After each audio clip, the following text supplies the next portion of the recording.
দেশের অর্থনীতি শরীরটা কি ভালো? যে মূল্যস্ফীতির জ্বরে আমরা বেশ কিছুদিন ধরে ভুগছি, সেই জ্বরটা কি আসলেই কমার দিকে? চলুন আজ অর্থনীতির একটা হেলথ চেক করা যাক। প্রিয় দর্শক, মানি মাস্টারপিসের আরেকটি পর্বে আপনাদের সবাইকে স্বাগতম। এই পর্বে আমরা বাংলাদেশ ব্যাংকের সর্বশেষ মুদ্রানীতির সিদ্ধান্ত নিয়ে সহজ ভাষায় আলোচনা করব। দেখব অর্থনীতির স্বাস্থ্য পরীক্ষার ফাইনাল রিপোর্টটা কী বলছে। তো প্রথমেই পরিচয় হয়ে যাক আমাদের অর্থনৈতিক ডাক্তারদের টিমের সাথে। এনারাই হলেন বাংলাদেশ ব্যাংকের মুদ্রা নীতি কমিটি, সংক্ষেপে এমপিসি। দেশের অর্থনীতির ভালো মন্দের ভার কিন্তু মূলত এনাদের হাতেই। আজকের এই অর্থনৈতিক চেকআপে আমরা ধাপে ধাপে এগোব। প্রথমে দেখব রোগটা ঠিক কী, মানে মুদ্রাস্ফীতির অবস্থা। তারপর জানব চিকিৎসার পরিকল্পনা কী।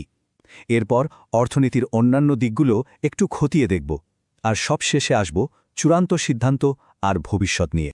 তো চলুন শুরু করা যাক প্রথম ধাপ দিয়ে, রোগ নির্ণয়।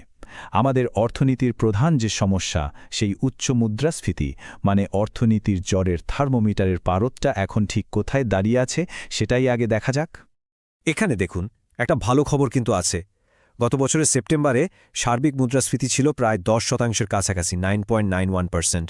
এবছর সেটা কমে 8.36%-এ নেমেছে।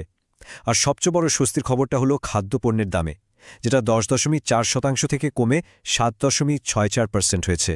তার মানে উন্নতি তো হয়েছে, কিন্তু জ্বর যে একেবারে সেরে গেছে তা কিন্তু বলা যাচ্ছে। আচ্ছা, জ্বর তো ধরা পড়ল। এখন প্রশ্ন হল, এই জ্বর কমানোর জন্য আমাদের ডাক্তাররা, মানে কেন্দ্রীয় ব্যাংক, কী ধরনের ট্রিটমেন্ট প্ল্যান হাতে নিয়েছে? চলুন এবার সেটাই দেখি। কেন্দ্রীয় ব্যাংকের মূল কৌশলটার নাম হল সংকোচনমূলক মুদ্রানীতি। নামটা একটু কঠিন শোনালেও ব্যাপারটা খুবই সহজ। ধরুন আপনার গাড়ি খুব স্পিডে চলছে, তখন আপনি কি করেন? ব্রেক চাপেন, তাই না? এটাও ঠিক তাই।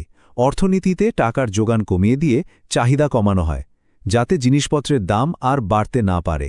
আর এই ব্রেক চাপার প্রধান যন্ত্র, বা বলা যেতে পারে চিকিৎসার মূল ওষুধটা হল পলিসি রেট। আর এর পরিমাণটা দেখুন, 10%।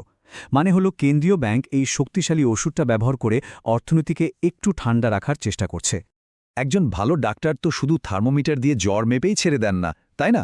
প্রেশার দেখেন, পালস রেট চেক করেন। আমাদের অর্থনৈতিক ডাক্তাররাও ঠিক তাই করছেন। চলুন দেখি অর্থনীতির অন্যান্য ভাইটাল সাইনগুলো কি বলছে। এখানে অবস্থাটা সত্যিই বলতে বেশ মিশ্র। রপ্তানিতে মোটামুটি একটা গ্রোথ আছে, কিন্তু আমদানি বেশ খানিকটা বেড়ে গেছে, যা চিন্তার বিষয়। তবে ভালো দিকটা হলো আমাদের রেমিটেন্স প্রবাহ বেশ শক্তিশালী। মানে কিছু লক্ষণ ভালো, আবার কিছু দিকে বাড়তি নজর রাখতে হচ্ছে। তো সব পরীক্ষা নিরীক্ষা তো হলো, এবার সময় সবচেয়ে গুরুত্বপূর্ণ মুহূর্তের, ডাক্তারের ফাইনাল রায় শোনার। সব দিক বিবেচনা করে কমিটি কি সিদ্ধান্তে পৌঁছানো। তাহলে প্রশ্নটা হলো, অর্থনীতির এই বর্তমান অবস্থা দেখে কমিটি কি করল? চিকিৎসার ডোজ কি বাড়ালো, কমালো, নাকি আগেরটাই বহাল রাখল? এবং ফাইনাল রায়টা হল, নীতি সুদহার 10%ই থাকছে, কোনো পরিবর্তন নেই। এর মানে কি? মানে হলো ডাক্তাররা মনে করছেন যে ট্রিটমেন্টটা চলছে সেটাই আপাতত চালিয়ে যাওয়া দরকার। এখনই কোনো পরিবর্তন আনলে হয়তো রিকভারি প্রসেসটা বাধা পেতে পারে। কিন্তু চিকিৎসা চললেও পথটা কিন্তু পুরোপুরি নিষ্কণ্টক না। সামনে কিছু ঝুঁকির মেঘও কিন্তু জমছে। যেমন সামনেই জাতীয় নির্বাচন, তারপর রমজান মাস, নতুন বেতন স্কেলের একটা সম্ভাবনাও আছে। এগুলো বাজারে টাকার চাহিদা বাড়িয়ে আবার জ্বরটাকে ফিরিয়ে আনতে পারে। তার উপর আবহাওয়ার খামখেয়ালিপনা তো আছেই। তাহলে চলুন আজকের পুরো আলোচনাটা এক নজরে সারসংক্ষেপ করে ফেলি। প্রথমত, মুদ্রাস্ফীতির জ্বর একটু কমেছে, কিন্তু দুশ্চিন্তা এখনও যায়নি। দ্বিতীয়ত, কেন্দ্রীয় ব্যাংক অর্থনীতিকে ঠান্ডা রাখার জন্য ব্রেক কষেই রেখেছে।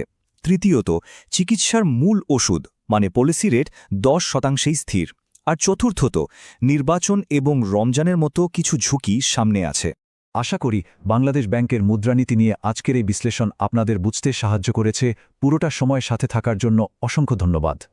মানি মাস্টারপিসের ব্যবসা এবং টাকা পয়সা সম্পর্কিত পরবর্তী গুরুত্বপূর্ণ আলোচনাগুলো দেখতে চাইলে লাইক, কমেন্ট, শেয়ার আর সাবস্ক্রাইব করতে একদমই ভুলবেন না। আপনাদের সমর্থনই আমাদের এগিয়ে চলার একমাত্র অনুপ্রেরণা। ভালো থাকবেন।